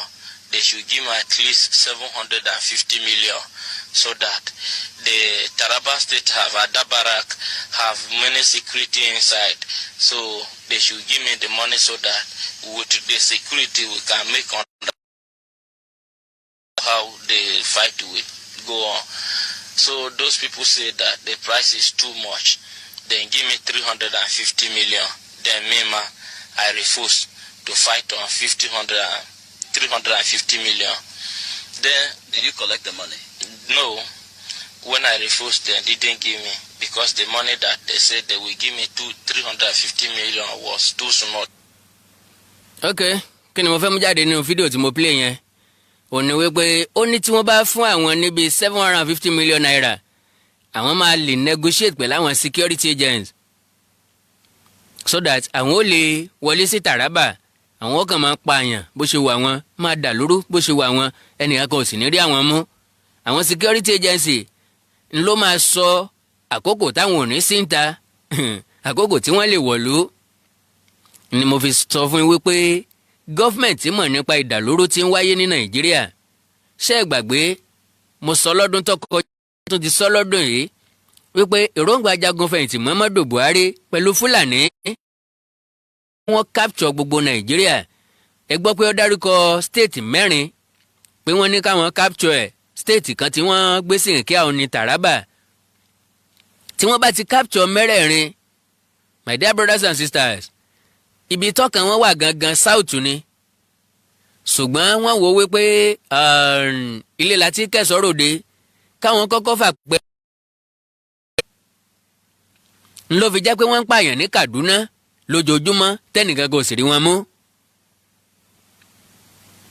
Now tí wọ́n bá ti negotiate pẹ̀lú àwọn security agency, àwọn yẹn ó gbowó, àwọn yẹn máa kó lóde nígbà táwọn bá fẹ́ dà lóró tó bá kàn dàárọ̀ gbogbo ọkàn mọ́ sáré káàkiri ní wọ́n tún ti pààyàn 10, wọ́n ti pààyàn 20 kan o, wọ́n tún dáná sun lébi 12 kan o. Ní ìròyìn máa gbé. Ìròyìn tó bá ní lọ́kàn jẹ́ ni wípé nígbà tí mo padà gbọ́ nípa arákùnrin wọn ni wọ́n ti pa. Wọ́n ní ó fẹ́ lọ release ara ẹ̀ ní Benue ò ní wọ́n fi pa. Àwọn tó gbé sẹ́ran náà ni wọ́n pa pé kọ́ mọ́ lọ́mọ kakọ́ kọ́ mọ́ lọ́mọ dárúkọ àwọn. Ìbò ẹ̀dúró ibo nílùú ń lọ. Àwọn èèyàn kankan dédé máa rò lọ́kàn wípé ẹjẹ́ á lọ dá wàhálà lẹ́ ń bè, ẹjẹ́ á gbàlú eléyìí. Tí wọ́n bá gbà kí náà fẹ́ fi ṣe, ta ló fẹ́ gbẹ́lú kan kó láyé? Kí ló dé tí wọ́n fèrú gbàbùkún adẹ̀lájọ wà ní Nàìjíríà, ìwọ́dẹ̀ fẹ́ kú sí Nàìjíríà? My dear brothers and sisters, ilé tó lọ ìgbà tíjó bá ń yọ ọmọlúàbí ní kò lójú agbo, ìgbéyàwó tí ò wọ́ọ̀kì ní Nàìjíríà. The best thing ò ní pé ká dá dúró lọ́tọ̀. Odùduwà Republic is non-negotiable. Ẹ má gbàgbé tẹ́ ẹ bá ti support wa léléyìí, ẹ tún gbọ́ lẹ́ẹ̀kan sí àní dá sí ọ̀rọ̀ ilẹ̀ Yorùbá mọ́. Ẹ̀yin àgbààgbà ẹ gbọ́ wa dáadáa o. Olóyè Sunday Igboho léwájú báyìí. I expect Gani Adams, Ààrẹ Ọ̀nà Kakanfò láti ẹgbẹ́ Àgbẹ̀kọ̀yà ti darapọ̀ mọ́ wa. À ń retí gbogbo OPC láti darapọ̀ mọ́ wa. Advice mi ni pé ní October 1st ẹ má gbàgbé ẹ má jáde rally o. Gbogbo aṣọ kọ́ là ń sá lóòrùn. Ìpàdé ni kẹ́ ẹ jẹ́ ká kóra wa jọ láti ṣe láwọn ibì kan. Mi ò ní disclose ẹ̀. Ẹ má jáde rally because rally wa máa wà meaningless. Ó máa jẹ́ kán fojú sí wa lára láti mọ̀ lé wa káàkiri àní ìdí ẹ̀. Ṣùgbọ́n gbogbo àwa tá a dárúkọ yẹn, gbogbo ẹgbẹ́ tó wà nílẹ̀ Yorùbá pátápátá, ẹ jẹ́ á gbàgbé ní tí mo fẹ́ràn Yorùbá sí leléyìí. Tọ́rọ̀ bá ti di ọ̀rọ̀ nǹkan tó máa ṣe wá láǹfààní, Yorùbá kì í rántí ẹ̀sìn. Christian lélẹ̀, Muslim lélẹ̀, kò sí nǹkan tó kan Yorùbá pẹ̀lú alábàáláyé lélẹ̀, kò sí nǹkan tó kan wá pẹ̀lú yẹn. Yorùbá máa ń ríra wọn gẹ́gẹ́ bí ọmọ ìyá kan. That is tá a bá fẹ́ ṣe nǹkan ẹ jẹ́ á ṣe léyìí bẹ́ẹ̀. Àti Christian àti Muslim àtàlábàáláyé ìkan ṣoṣo ni wá. Yorùbá kan náà ni wá, ẹ̀jẹ̀ kan náà ló ń sàn nínú san wa. Because tí wọ́n ò bá ponú, àwọn tí ń pààyàn kì í béèrè lọ́wọ́ ẹ pé are you a Christian or Muslim kan tó pa wọ́n. lélẹ̀ tó túmọ̀ sí wípé ọ̀rọ̀ ẹ̀sìn ní south ó lè jẹ́ ní bòmíì àwọn èèyàn kan lè máa ja jihad ń bòmíì kì í ṣe ńlẹ̀ Yorùbá. àwọn tó ń jiyàn gbé ò béèrè lọ́wọ́ ẹ pé ṣé Christian ní àbí Muslim kan tó jí wọn gbé. ìjínigbé tún ti ń lọ lọ́wọ́ lókè Ògùn báyìí gẹ́gẹ́ bí ìròyìn tó tẹ̀ mí lọ́wọ́. wọ́n láwọn tó ń jí wọn gbé dẹ̀ ní owó ńlá ni wọ́n ń béèrè lọ́wọ́ wọn that means àti sùn. ariwo lẹgbẹ́ Àmọ̀tẹ́kùn ń pa. ṣé báwọn bàbá wa tiẹ̀ lágbára nígbà náà bógun bá ń bọ̀ wọ́n á máa yánlẹ̀ ṣé gbogbo àwọn nǹkan ìtìkú ni. Fúlàní ń fẹ́ràn jẹko yín ẹ̀yán lẹ̀ ńgbà ìsèpẹ́ fìbọn pa àbẹ́gun lọ́bẹ gbà tí mọ̀lú wọn bá dẹ̀kú àrá náà lọ́pa wọn náà ó. kì í sọwọ́ láyẹ̀sẹ̀ fi lé wọn pé kán máa lọ fúnra wọn náà máa sá. Fúlàní bold wípé àwọn ti tírèènì fìjìláńtì 1000 wọ́n mọ̀ tẹ̀lé màlúù káàkiri ńjọ́ ni màlúù di ti fìjìláńtì ń tẹ̀lé káàkiri màlúù náà ti ń gba gáàdì. sẹ́kọ̀ ságbára ńlẹ̀ Yorùbá mọ́ ni ká síbẹ̀ ẹjọ́ làbò ògùn rò ọ̀dà ń ta fẹ́ fi yánlẹ̀ yìí o ọmọ tó bá ti jọ́ ọmọ Yorùbá o tí kì í sọ̀dàlẹ̀ tó bá kọjá ń bí ní gbàgbà nǹkan kan ò gbọ́dọ̀ ṣe é. ṣùgbọ́n tó bá ti jẹ́ Fúlàní tàbí ẹni tí ń bá tó jẹ́ ọ̀tá tàbí ọ̀dàlẹ̀ tó fẹ́ wá ṣe Yorùbá níjàmbá kékeré ní o mọ kò jù bẹ́ẹ̀ lọ. oríṣiríṣi ìlú ni àrá ti ń pa màlúù ọgbọ́n Yorùbá ni kí ló dé tá a lè lò ó. gbogbo ìjà tá a bá fẹ́ jà ẹ̀jẹ̀ ó jẹ́jà abẹ́nú ká má sì pariwo ẹ̀ síta. ẹ̀wọ̀n ń pa wá ni wọ́n ń jí wá gbé ni ẹjẹ́ á fèsì wọn. ẹjẹ́ á ṣe lápapọ̀ gbogbo ẹnu kọ́ la fi sọ̀rọ̀. ẹjẹ́ á ṣe lápapọ̀.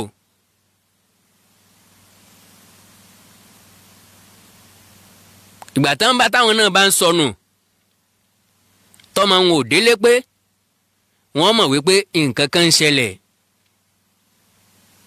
wọn ò fi náà jóra wọn kán tó fi jọmọ ọlọ́mọ. ìwọ̀nba tí mo ní kí n mú wá fún wa lónìí nìyí o. October 1st jákèjádò àgbáńlá ayé ní kí gbogbo ìran Yorùbá ti ń bẹ láti ṣèwọ́de except Nigeria. mo tó repeat except Nigeria. ẹ má jáde rally ní Nigeria o. ẹ jẹ́ káwọn tó wà lókè òkun kí wọ́n mọ̀ ṣe. àwa tá a wà nílé káwa ọ̀fọ̀gbọ́n ṣe. yọ̀ọ̀yẹ́ ni kò ní yẹ ẹ lẹ́ Ọlọ́run kẹ́ bó ṣe kẹ́mọ rẹ ni kí ọmọ káàbà. àkàndá ọ̀rọ̀ ń bẹ ṣùgbọ́n kò sáàyè. n ò fẹ́ gbà kókó yín púpọ̀ mo tiẹ̀ ti gbà already. ẹ ṣe bẹ̀ ṣe ń tẹ́tí sí mi. gẹ́gẹ́ mo sọ lẹ́ẹ̀kan mo ní àwọn orin táwọn kan gbà kékeré mo ti bá yín pákéjì gbé mélòó kan mo ti bá yín pákéjì mélòó kan especially fáwọn ọmọ wa. ọjọ́ mélòó la ń lò nílé ìwé ọjọ́ mélòó la ń lò nílé ìwé kò sí léwé ní sátidé kò sí léwé ní sànńdé múra o má ṣe sọlẹ̀. àwọn orin táwọn kan gbà kékeré nìyẹn o mo kàn ní kí n rán ilé tí ibi mélòó kan bẹ̀ ni o lágbára Ọlọ́run bọ́lọ́ ń bá ràn wá lọ́wọ́ á gbé jáde pẹ̀lú ògo Ọlọ́run. mo ń bọ̀.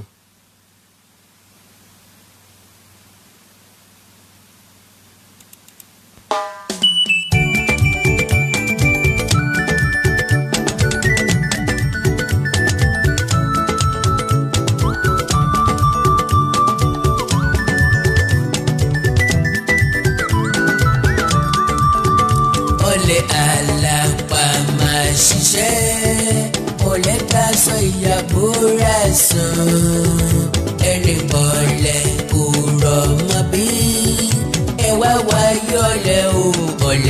àkàndá ilé mi yá ẹ mọ́ gbàgbé lórí péèjì tẹ wà ẹ láìkì kẹ́ ẹ fọ́lọ̀ ẹ já sọ̀pọ̀tì ara wa ìfẹ́ ní ohun púpọ̀ sí lẹ́nu wa ẹ jẹ́ kí n máa lọ ẹ má gbàgbé tẹ bá ní nǹkan pàtàkì tẹ́ fẹ́ bá mi sọ ẹ já sọ̀rọ̀ lórí WhatsApp ẹ já sọ̀rọ̀ lórí WhatsApp àṣà Yorùbá ìtàn Yorùbá ìtàn ló káàkiri bó tiẹ̀ jẹ́ pé àwọn èèyàn kan fẹ́ bomi tútù sí wa lọ́kàn àní jẹ́ kọ́ rẹ̀ wá àwọn tán ní ká mọ pákéjì owó wá sí àwọn pálàsì wa gbogbo ẹ̀yin ọba aládé tẹ bá nífẹ̀ẹ́ sí kí àwọn èèyàn mi ó wá èmi ò ń jáde ní tèmi káwọn èèyàn mi ó wá láti wá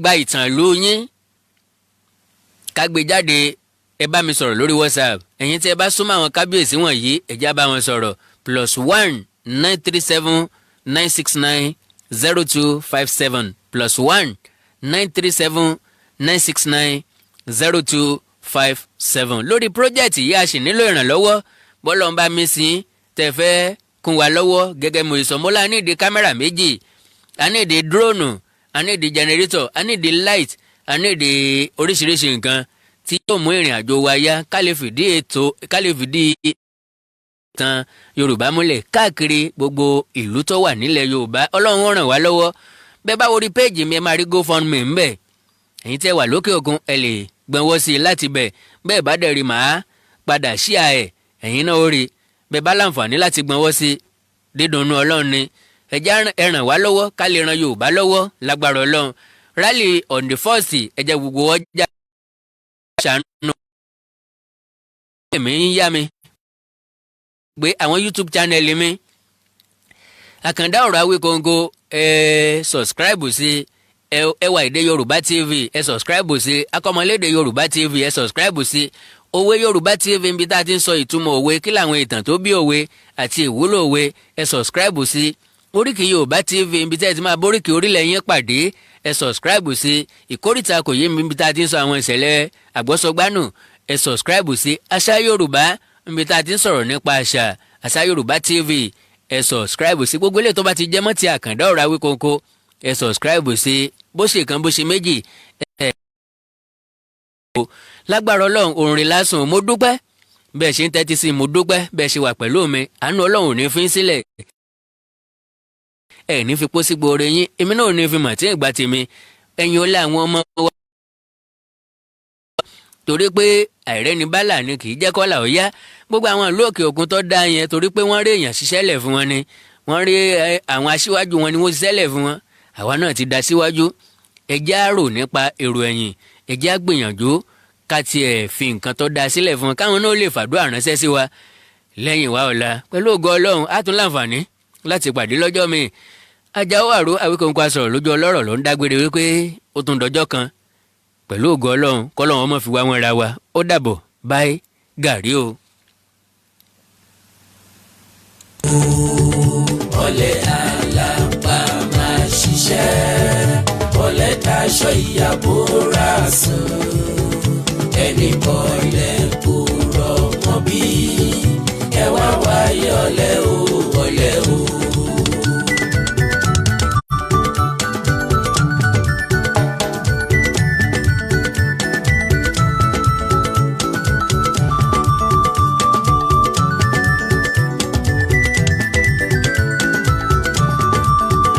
ọ̀lẹ sàn kò tètè tají ilẹ̀ mọ́ ọ̀lẹ kò ṣe o kọ́lẹ̀ tó nà fọwọ́ gbójú gbogbo ayé ti débi iṣẹ́ wọn ọ̀lẹ àlàpà báyìí o. tí ó dáa jù tí Ọlọ́run máa ń bùn ẹ̀dá kí ló dé gbogbo wa ni mo kí ilé àáfàá wa ọmọ wa ni àáfàá bò ilé àbótẹ́lẹ̀ àáfàá ilé olóye Chief Sunday Igboho la wa kí ló dé Ọlọ́run níjọ́ bàjẹ́ fẹ́ni kọ̀ọ̀kan wa gbogbo wa nílé náà là ń kí àwọn èèyàn ń pè mí pé kí ló dé torí ìmọ̀ sí wá sí every Sunday ní 4:30 náà wá ní kí ló dé mo ní ibi tí wá sí kẹlẹ́ ló gbé wa débi Ọlọ́run níjọ́ bàjẹ́ ọlọ́àjọ kan ṣoṣo wájú Ọlọ́run gbogbo wa pátá bí èdè àìyedè bá wa èṣù kò síbi tí máa dé àfi kó bà nǹkan jẹ́ àwa dúpẹ́ lọ́dọ̀ Ọlọ́run kó bà nǹkan kan jẹ́ ọwá ó sì padà náà ni àtọ̀tún àtòsí Ọlọ́run àbí àfààní rẹ̀ bẹ́ gbogbo ntí torí pé anabi wa Muhammad sallallahu alayhi wa sallam anabi ni abgadul naasi abgadul rijali ilallah ẹni tọ́lọ́ wọn bá bínú sí dùnú èèyàn láyé alẹ́ aláàdú alẹ́ khasim o lẹni tó jẹ́ pé tó bá jà bí ó sì ba nǹkan jẹ́ kó sà máa ba nǹkan jẹ́ kó máa dọ́ta lẹ̀ tí ò ní tánú ẹ̀mí ẹ̀ ẹni tó lọ́wọ́ bá bínú sí ni bí ẹ̀yẹn bá pàdé yín ìwà tí ó dáa jù tí Ọlọ́run bá bùn yín jù ò ní wá ìrẹ́rẹ́ nílẹ̀ kò sí ẹni tó lè ròyìn yín pẹ̀lú ìgbéraga mi tí ì rí ń tọ̀hún àbí bí ẹni tó bá ròyìn yín pẹ̀lú ìgbéraga yín tọ̀hún jàǹbá yín ni èyàn wá dáa tán èmi máa ń sọ pé mọ́mọ́ ń dáwọ́ kàkà pé èyàn ò ní dáadáa tán kó má kú bí kan kí ló dé èyàn ò ní dáadáa tán kó má kú bí kan ibi àbá kú sí Ọlọ́run tún bẹ̀ sí ibi àbá kú sí Ọlọ́run tún bẹ̀ sí bí mo ti wà yìí bí ẹlòmíì bá fẹ́ ròyìn mi ibi tí mo kù sí yóò sì sọ yóò sì mọ jáde táwọn yóò sì confirm pé bí fọlọ́run sọ ṣe dáa tó ibi tó kù sí yìí ọ̀dà bẹ́ẹ̀ náà ni gbogbo wa láyé ayé sànẹ́bí Ọlọ́run èèyàn ni gbogbo wa ṣẹwárí ìjẹyàn yín ìjẹyàn èèyàn bí tọ́bí àdámọ́tọ́lọ́ máa dẹ́mi ẹlòmíì mọ́ tó bá wùwà rí ọbọ̀rù ẹ̀ ní ọ̀yà ni Ọlọ́run ọ̀dẹ́ lòmíì mọ́ kó wùwà rí rárá ẹ wo ipò tẹ́ wà ipò tẹ́ wà ìjẹ́niire tọ́lọ́run bá dá máa yín ń sì ń hàn níbi ìṣe yín wàláì kò parẹ́ ẹlòmíì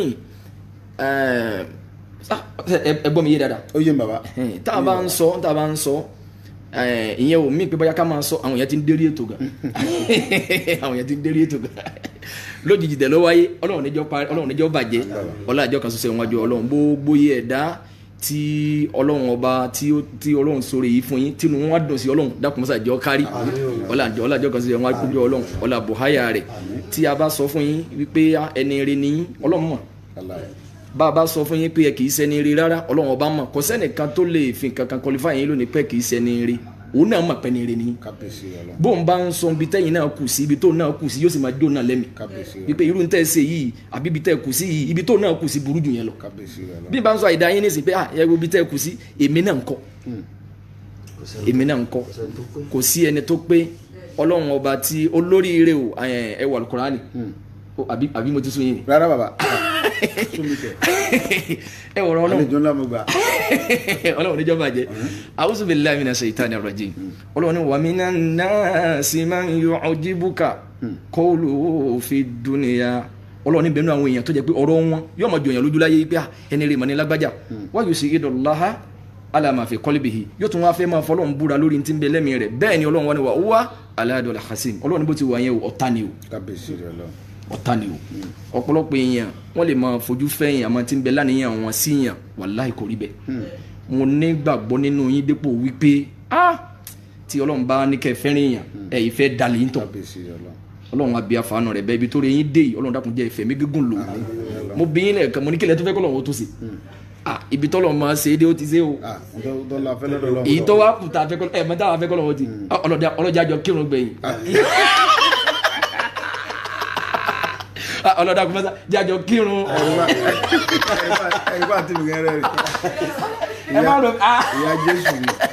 ẹ má ro bẹ́ẹ̀ bí bó ṣe dáa tó yìí kí ni ọba tó dáa káwa yín ká tó pàdé lálẹ́ jẹ́nà bẹ́ẹ̀ Ọlọ́run dákun àbí àfààní rẹ̀ bẹ́ẹ̀ ń tọ́ dáa jù ní bọ́lọ́run ti sórí ayé fún yìí Ọlọ́run dákun gbogbo ń tẹ́ fi bálẹ̀ kí á máa náà dáadáa Ọlọ́run dákun bá wa pèsè fún yìí Ọlọ́run rẹ̀ wájú Ọlọ́run ọlọ́àjọ kan ṣoṣo wájú Ọlọ́run kí n kò ẹ ti níwàárí ẹ ti níwàárí torí njọ́ mi èèyàn máa lẹ́sìn èèyàn máa sọ wa nù njọ́ mi èèyàn sì máa sọ wa nù tí ò ní lẹ́sìn méjèèjì máa bọ́ mọ́yàn lọ́wọ́ bẹ́ẹ̀ dẹ̀ ni àfáwọ̀ àgbà kan náà àwọn onímọ̀ Ibn al-Qayyim al-Jawzi ó ní ad-dinu kulluhu khuluqun ó ní gbogbo ntábàlẹ̀ èèyàn lẹ́sìn láyé ìwà náà láfi ó ní ó wà ní faman faqaqa fil khuluqi faqad faqaqa kulla shay ẹni tó bá ti lè bí àbùkátà rẹ níbi ìwà tán bá ti ń fi ìwà dáadáa ròyìn èèyàn èyí tó ń lẹ́sìn náà ni èyí tó kùtà bẹ́ẹ̀ lọ́wọ́ bá fún yín ni pé Ọlọ́run àbí àfààní rẹ̀ bẹ́ẹ̀ ní tí ó wù wá lára yín ní tí ó wù yín lára wa tẹ́fẹ́ mo fẹ́ bá yín kírun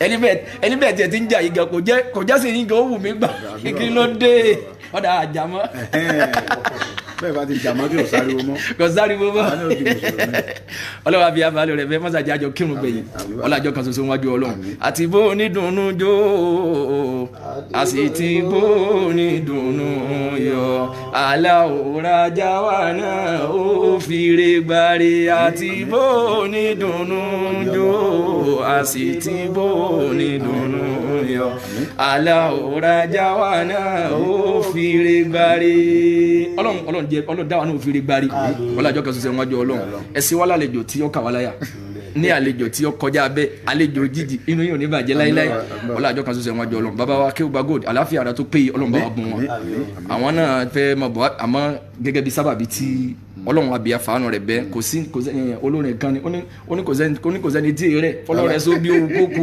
fọlọ́rẹ́ bàálù ọjà. bàbá tẹ̀ ṣe wàhálà pọ̀ lánàá. Allah ibi ìnáwó yẹn lọ́yọ̀ wọ́n ṣe wàhálà gan. Allah ẹ pàdé lánàá. àjọ wàhálà náà ni. tọ́lá àwọn èèyàn rò pé bóyá bí wàhálà ajá ti dé o. bàbá mi ni bàbá Akeugba Gold. Masha Allah. bàbá mi dáadáa. Allahu Akbar. bàbá mi dáadáa bàbá dáadáa dẹ̀ ni wọ́n. Allahu Akbar. àgbàlagbà dáadáa ni wọ́n. Allahu Akbar. àwọn wàhálà bàbá dáadáa ni wọ́n. ẹ̀yin èèyàn sẹ́ ń gbọ́ o. bàbá dáadáa bàbá Akeugba Gold. àwọn èèyàn rò pé àwọn ní àkọ́dà àyàn ìbò oníṣẹ́ àti àwọn èèyàn ń sọ. bàbá mi dáadáa ni. Alhamdulillah. bàbá mi dáadáa ni. Alhamdulillah. bàbá mi dáadáa bàbá alálùbáríkà ni wọ́n. Alhamdulillah. Ọlọ́run dáhùn láàmú. Alama amin. Alama amin. Alama amin.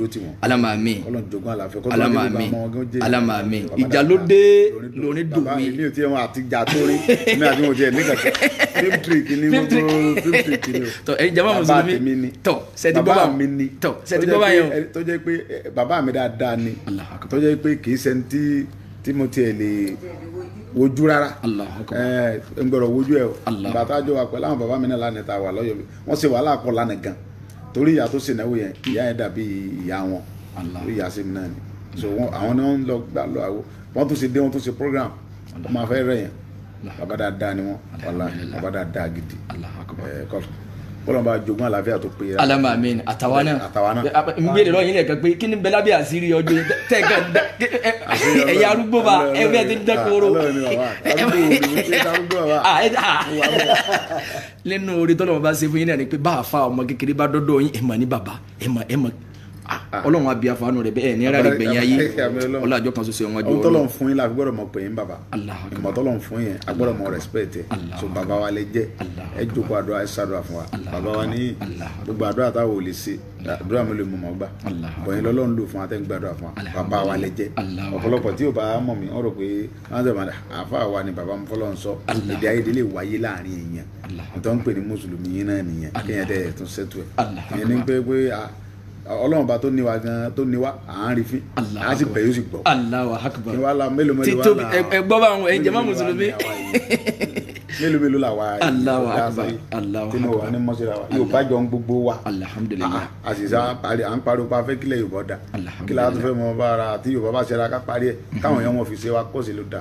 Allahu Akbar. tí Yorùbá bá ṣe ká parí ẹ̀ ká yọnu síra wa ká ṣàdúrà fúnra wa ìwà mùsùlùmí lẹ́yìn wù yẹn ẹ ń bọ̀ láti bì kan ẹ wá ní sẹ́ mo wà ní òní ẹ lẹ́ ń bọ̀ nílé mi mo wà surprise ẹ dẹ̀ dé bó ṣe kọ́ wà nìyẹn. ẹ wá sí wa lálejò bí ké ẹ má jẹ ń tẹ̀yìn ẹni tó yàn bá lálejò láàrin ìṣẹ́jú méjì tí í ṣe ní lálejò kọjá ẹni tó ti múra kalẹ̀ fógójọ́ lọ ní o ẹ ní parimáyé la ọlọ́jọ́ kan ṣoṣo wọn jọ Ọlọ́run ibi tó rẹ yín dé tí ń jẹ́ dùnú fún yẹn yín náà mọ ibi tó dé ẹ̀yin náà mọ ibi tó dé gbogbo ibi tí oore yín tọ́lámì tọ́lẹ̀ kadé Ọlọ́run àbí àfààní rẹ̀ bẹ́ẹ̀ dákun Ọlọ́run má jẹ́ sunkún gbẹ̀yìn gbogbo ẹ̀dá tí ń sunkún wádọ̀ yín tẹ̀ ń rẹ̀ wọ́n lẹ́kún tí ibò yìí tẹ̀ lè ràn lọ́wọ́ owó yìí tẹ̀ lè ràn lọ́wọ́ pé wọ́n fẹ́ yàn ọ́ jẹ wọn ò ní yàn ọ́ jẹ mọ́ torí ẹrú Ọlọ́run kan ròyìn fún mi níjẹta ní Kòròdú ẹni tó mọ ẹni tẹ mọ dáadáa ni ẹni tẹ mọ dáadáa ni débi pé tí n bá dákọ ẹ nísìn bàbá náà àwọn náà kò sí programu wà kan tí wọn wò wọn wá èmi àti wọn wá ń sọ̀rọ̀ lọ àwa sọ̀rọ̀ débi kan náà wá ní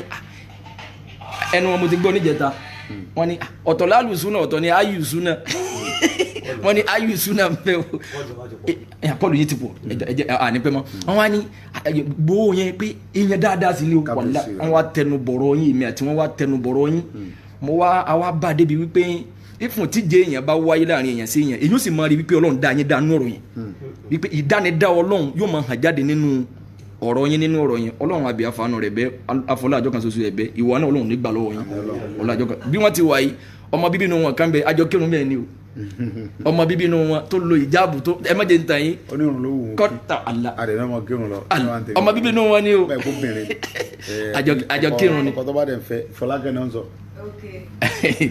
àjọ kírun ọmọ bíbí inú wọn sì òun fẹ́ máa kírun tiẹ̀ Ọlọ́run jọmọ náà Ọlọ́run jọba àfààyàn tẹ̀tẹ̀ wọnú Islam. ọmọ kóbìnrin yẹn ń lọ ilé ọkọ yìí àkọ́bí dáàdi wa lójókòó àkọ́bí mọ́ mi Allahu Akbar mo Christian paraku la wa paraku igi ló dé kò sí tọ́lọ̀ wọlé ṣe. àti Christian ẹ̀kẹ́ náà gbogbo wa. Alhamdulillah. ẹ̀kún tèmi sílẹ̀ fẹ́ anybody. Allahu Akbar. mi bìlì pé anybody yóò bá wa yìí mo fi lọ́dọ̀ tèmi. tó bá ti jọmọ lúwàbí. ẹ bá bú mi pé mo ń kó yẹn mọ́ra. wàhálà tí wọ́n nu.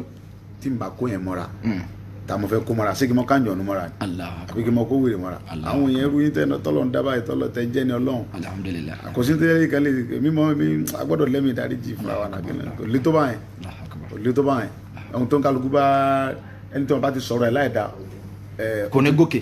ẹni tó bá wá jẹ́yàn náà ni wọ́n máa sọ̀rọ̀ ẹ̀ àní wo sáìdì gbogbo bẹ́ẹ̀ òyìn tá à ń ṣe náà ni wọ́n máa bu yín báwọn bí wọ́n ṣe ń bu yín náà máa bí mi náà àní wo sáìdì àwọn yẹn òyìn tó kàwé kọ́ àwọn èrò tó wá ń bá wa nájà nù. àwọn onídìí àti fáwọn yẹn lésì kílẹ̀ fẹ́ fún wọn lésì fún àwọn tó ń fata sẹ́nu Allahu Akbar. ọ̀gá ń pọnù ni àwọn náà wọ́n fẹ́ tara ẹni tó bá jẹ́yàn ẹni tó bá ń burú ayé àwọn yẹn ń kíyìn àwọn yẹn ń kíyìn gbogbo wọn kí wọn sàn kíyìn lé ní. àwọn tí tó bá ń burú wa yìí nìṣẹ́ tó ń burú yín ọ̀fẹ́fẹ́ náà jẹ́ yẹn ni kì í ṣe pé ebu tó ń bu yẹn ó lè dún wájú kó ní mo bu ẹ̀ kò tó bẹ́ẹ̀ kì í sáyà mọ́ da lónìí ẹ̀ ní filẹ̀ ṣiṣẹ́ bó bá bu mi tó jẹ́ yẹn bó sì bu mi tó sórí ibú náà. torí méjèèjì níbẹ̀ lọ́dọ̀ Ọlọ́run. èèyàn máa bu yẹn kó sórí ibú. èèyàn máa bú yẹn kó sórí ibú. èèyàn sì máa bú yẹn yóò sórí rẹ̀. Allah. ẹlẹ́mi lè bu mi gẹ́gẹ́ àmú láì bọ́ ọmọ ẹ̀ṣẹ̀ ń bú mi ìwọ́n á mú lọ́rẹ̀ ó sì lè bú mi kó sórí ibú lẹ́sẹ̀kẹsẹ̀. àwọn yẹn ti bá wọn kéyìn dáadáa àwọn yẹn ti yapa sórí lẹ́nu bí ìṣẹ́jú mélòó wọ́n ti dé. àṣẹ Ọlọ́run ni ẹ̀ńtọ́lọ́n bá dá lọ́lọ́run yàn ẹ̀ńtọ́lọ́n bá ti nífẹ̀ẹ́ gbogbo yóò nífẹ̀ẹ́ gbogbo ọ̀kan ọba àmọ́ bú àwọn èèyàn ní wosadi tẹ wọ́n sì mọ nífẹ̀ẹ́ sí ọgbẹ́ni tó nífẹ̀ẹ́ wa Ọlọ́run nífẹ̀ẹ́ yìí náà.